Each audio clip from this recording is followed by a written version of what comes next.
காலணி விற்பனை கடையில் காலணி வாங்கிக் கொண்டு பணம் கேட்டதால் ஆத்திரமடைந்த ரவுடி கடையின் கண்ணாடிகளை கத்தியால் அடித்து உடைக்கும் சிசிடிவி காட்சிகள் வெளியாகி பரபரப்பை ஏற்படுத்தியுள்ளது.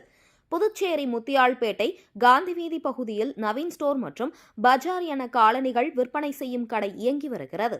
இங்கு மாலை 5 மணி அளவில் வாலிபர் ஒருவர் காலணியை வாங்கிக் கொண்டு அதற்கு பணம் தர மறுத்துள்ளார்.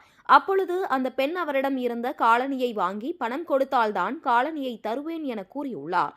நான் ரவுடி என்று கூறியும் அந்த பெண் பணம் இல்லாமல் தர மறுத்ததால் ஆத்திரமடைந்த ரவுடி மறைத்து வைத்திருந்த கத்தியால் கடையின் கண்ணாடிகளை அடித்து நொறுக்கிவிட்டு அங்கிருந்து சென்று விட்டார்.